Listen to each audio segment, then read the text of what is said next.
Ganesh is characterized by the elephant head.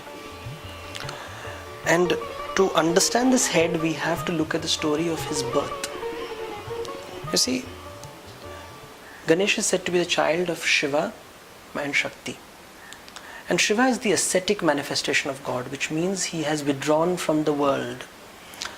And the purpose of the goddess marrying Shiva is basically to make him part of this world, to draw him out so that he engages and interacts with all the worldly problems and provides his grace to help people cope with the problems of worldly life.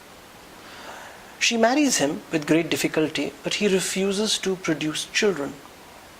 In anger, the goddess takes the rubbings of her skin and makes a doll out of it. This doll is called Vinayaka. Nayaka, according to the Vaman Puran. Vina means without, and Nayaka means the man. And she puts him at the door and says, "You shall not let anyone in." Shiva tries to gain access to the goddess, his wife, and is horrified to find this Vinayaka standing in between him and her. The ascetic first starts experiencing emotions that are anything but ascetic. He feels jealousy, rage, anger at being stopped from looking at his own consort, for he has fallen in love with the goddess. In rage, he raises his trident and cuts the head of Ganesha.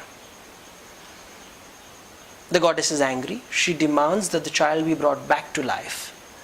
And Shiva orders his followers, the Ganas, to fetch him the head of the first living creature that they see in the northern direction.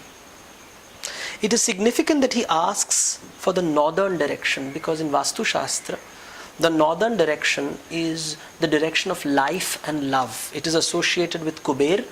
It is the opposite of the south. South is associated with death, with Yama. The first creature that they see in this northern direction is an elephant. Not any elephant, but Airavata, the mount of the king of the gods, Indra. Now that is a white elephant.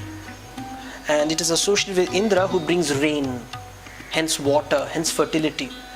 And in India, where rain is so important, Indra, the rain god's mount, is associated with prosperity once again. And it is this head that the Ganas bring, the elephant's head, and place it on top of the body of Vinayaka, completing him.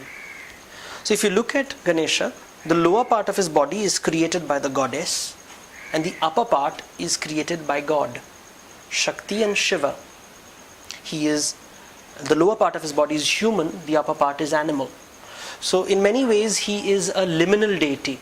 A liminal deity is a god of threshold, in between the animal kingdom and the human kingdom, in between the god and the goddess, in between the hermit's life and the householder's life. Shiva represents the spiritual pursuit through withdrawal and ascetic practices. Shakti represents the worldly pursuits through family, children, and day-to-day grind of living. So Ganesha stands in between, and in that way he becomes the most important god for someone who is a member of society seeking both spiritual growth and material benefits.